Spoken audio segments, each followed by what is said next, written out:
안녕하세요. 최수일의 기구만장입니다. 오늘은 그리스도교와 이슬람의 대화를 통해서 우리가 서로에게서 배우고 또 그 배움을 통하여 스스로를 더욱 풍요롭게 할 수 있는 대화의 주제 가운데 하나, 신비주의를 함께 생각해 보려고 합니다. 이슬람에서는 신비주의를 수피주의라고 합니다. 아랍어로 약물을 뜻하는 어근 수프에서 파생된 단어인데요. 양털옷을 입고 청빈과 금욕을 실천하는 신비주의자들을 통칭하는 단어가 되었습니다. 초기 수피주의에 있어서 매우 중요했던 중심적 주제 하나는 가난이었습니다. 수피들은 파크리 파흐리, 나의 가난은 나의 자랑이라고 한 예언자의 말을 귀감으로 삼았죠. 수피 가운데 한 사람이 누가 수피냐라는 질문을 받았을 때 그는 아무것도 소유하지 않으나 그 무엇으로부터도 소유당하지 않는 사람을 수피 신비주의자라고 대답했습니다. 비록 후기에는 많은 가난했던 수피주의자들이 영향력 있는 지주로도 변했고 초창기의 금욕적 이상과는 정반대로 지배계층과 결탁하기도 했지만 물질적인 가난은 오랫동안 수피들이 추구하는 이상으로 남았습니다. 신에 대한 절대적 신뢰가 내면화되었듯이 가난도 내면화되기 시작했습니다. 이런 의미에서 일부 수피들은 하나님께 감사하며 한 점의 후회도 없이 일순간에 자신의 모든 재산과 결별을 선언할 수 있는 부자의 정신적 수준이 자신의 가난을 꾸준히 참아내는 가난한 사람의 그것과 같다고 주장하기도 했죠. 나푸스, 즉 저속한 영혼과의 끊임없는 투쟁 속에서는 가난과 단식, 철야기도 또는 침묵뿐만 아니라 지속적인 자기 반성이 요구됩니다. 지상적인 재물에 대한 집착보다 더 나쁘게 평가받는 것은 한 인간의 거만, 자만심, 그리고 명예와 칭송에 대한 애착이었습니다. 칭찬이든 비난이든 다른 사람의 반응에 신경을 쓴다는 것은 그 수피가 아직 진정한 깨달음의 경지에 이르지 못했음을 의미하기 때문이죠. 그러므로 목적은 무엇보다도 리다, 만족, 즉 무엇이 주어지든 그것에 스스로 감사하는 마음으로 수용하는 자세입니다. 무엇보다도 수피 신비주의에서 우리가 주목할 것은 신인식입니다. 한 사람이 수피인 우라이안이라는 수피에게 당신은 요즘 신과 어떻게 지내는가? 라고 묻자 그는 나는 그를 알게 된 날부터 그로부터 얼굴을 돌리지 않았다 라고 대답했습니다. 그러자 또 한 사람이 당신은 언제부터 신을 알았습니까? 라고 물었습니다. 그때 그는 사람들이 나를 미쳤다고 부른 날로부터 라고 대답했다고 합니다. 이슬람 수피즘은 믿음에는 4가지 요소가 있다고 생각하는데요. 첫째는 제한 없는 신과의 합일, 중단 없는 회상, 묘사 없는 상태, 순간 없는 황홀이라고 합니다. 여기서 순간 없는 황홀이라는 말은 모든 순간에 신에 대하여 명상한다는 것을 의미합니다. 8세기 중엽 이슬람이 시작된 지 약 한 200여 년이 지난 때에 이른바 순수한 사랑의 신비주의 운동이 등장하기 시작했습니다. 이 사랑의 신비주의의 대표적인 인물은 이라크 바스라의 라비아라는 여성이었습니다. 가난한 가정에서 태어나 어린 나이에 고아가 된 그녀는 수피 스승의 보호를 받으면서 성장했습니다. 그런데 어느 날 그녀가 한 손에는 물동이를 그리고 다른 한 손에는 횃불을 들고 바스라의 거리에 나타났습니다. 사람들이 무슨 일이냐고 물었죠. 그때 그녀는 이렇게 말했습니다.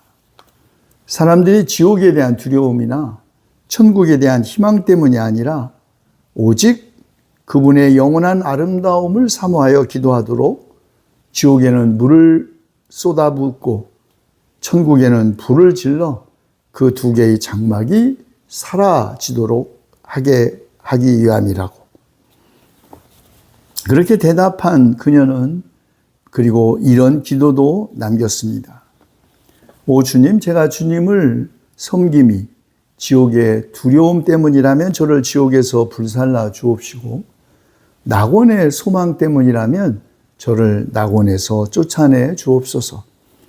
그러나 그것이 주님만을 위한 것이라면 주님의 영원한 아름다움을 제게서 거두지 마옵소서. 이렇게 개별적으로 추종자들을 갖고 있던 수피즘이 후에는 일종의 교단으로 발전하게 되었는데요. 그것은 압둘 카드리 알 질라니라는 인물과 더불어 시작되었다고 합니다.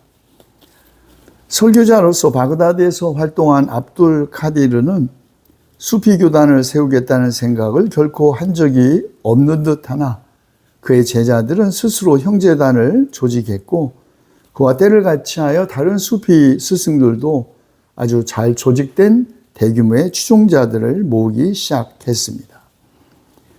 이렇게 공식적인 이슬람 종교 안에서 점점 더 큰 비중을 차지하게 된 교리주의와 율법주의로부터는 사실상 거의 얻을 것이 없었던 아주 독실한 무슬림들은 이들의 모임 속에서 그들이 갈구하던 감성적인 종교성을 발견할 수 없었던 것이죠.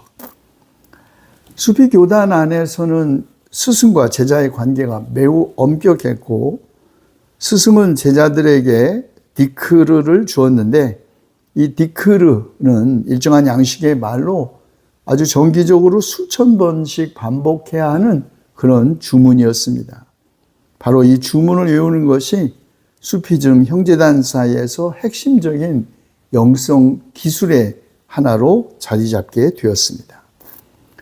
디크르는 알라라는 단어로 구성될 수도 있고 신앙 고백문이나 주에 대한 찬미 혹은 주에게 용서를 구하는 형식을 취할 수도 있습니다. 또 대단히 중요한 것으로 99개의 가장 아름다운 하나님에 관한 명칭 중 하나일 수도 있습니다. 그래서 디크르는 큰 소리로 낭송될 수도 있고 또 침묵 속에서 음미될 수도 있습니다.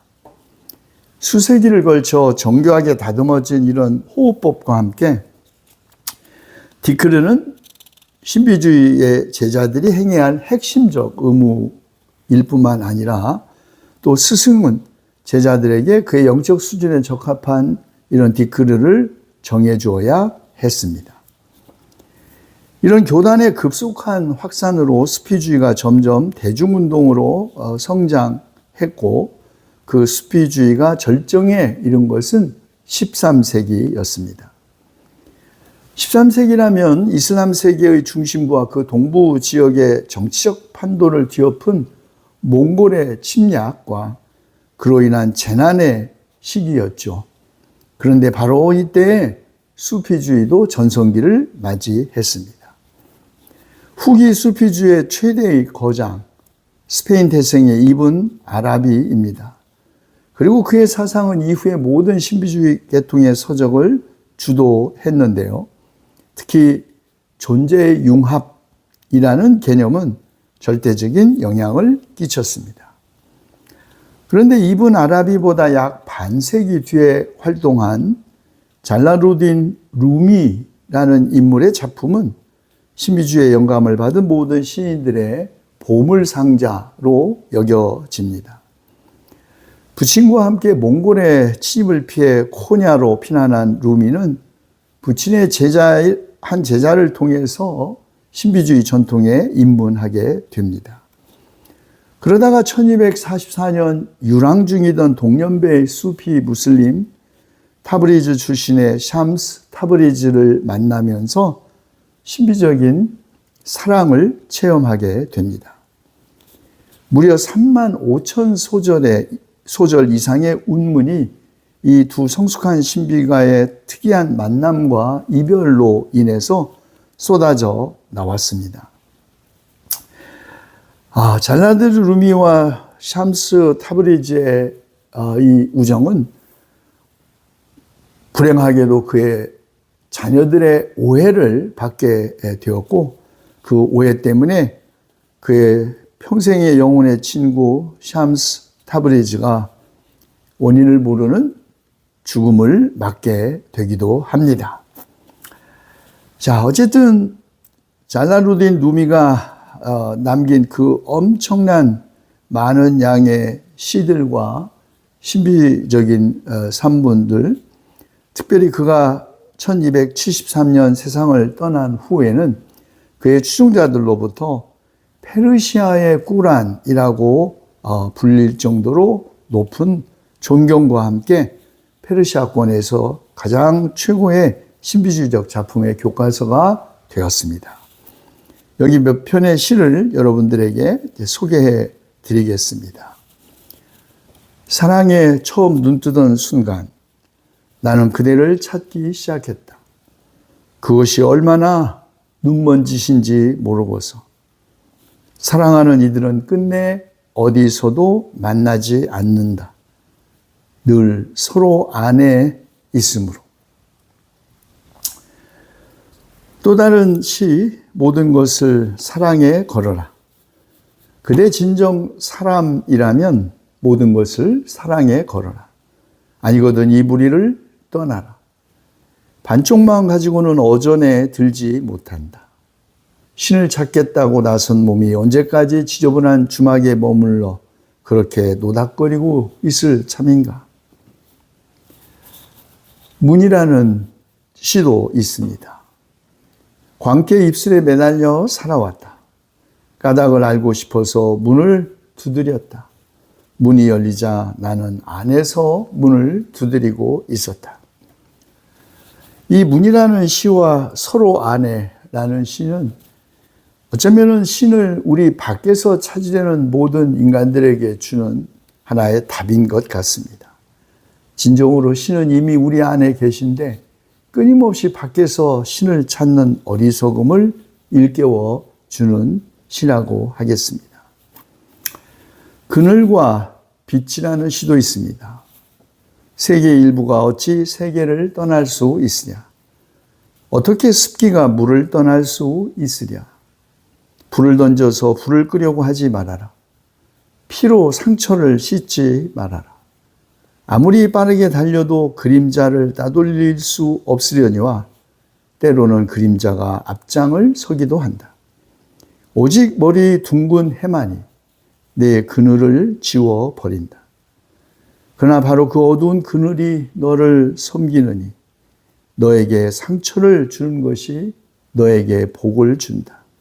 어둠이 너의 촛불이요 울타리는 너의 진보다. 대표적인 이슬람 연구자인 안네마르 신멜은 이슬람 신비주의의 영향은 고도의 형이상학적 사변의 세계로부터 난 놓고도 기억자를 모르는 시골 아내나들의 세계에 이르기까지 뻗어 있고 현대 문명이 출현하기 이전에는 무슬림 사회 전반에 그 영향을 미쳤다고 해도 조금도 과장된 말이 아니라고 평가했습니다. 그런데 흥미로운 것은 이렇게 이슬람 신비주의가 절정에 달했던 13세기 루미와 동시대의 그리스도교 안에서도 신비주의의 대가들이 등장했습니다. 독일의 베네딕토의 수녀이자 신비주의자였던 힐데가르트 폰 빙겐, 독일의 도미니코의 수사이자 신비주의자였던 마이스터 폰 에크하르트 등 많은 신비주의자들이 바로 이 13세기에 유럽과 세계의 절반이 거의 몽골족에 의해서 침략을 당했던 그 험난했던 고난의 시기에 동시에 출현한 것이죠. 기독교 신비주의에 대해서는 우리가 또 별도로 공부할 시간을 갖게 될 것입니다만 하나의 정신현상으로서의 신비주의가 13세기 그리스도교와 이슬람 안에서 동시적으로 등장한 것은 단지 우연한 사건이 아니라고 생각합니다. 이제 이어서는 우리가 중세의 가을이라고 불리는 중세와 근대로 넘어가는 전환기에 등장했던 기독교 고전들을 살펴보도록 하겠습니다. 경청해 주셔서 고맙습니다. 다음 시간에 뵙겠습니다. 안녕히 계세요.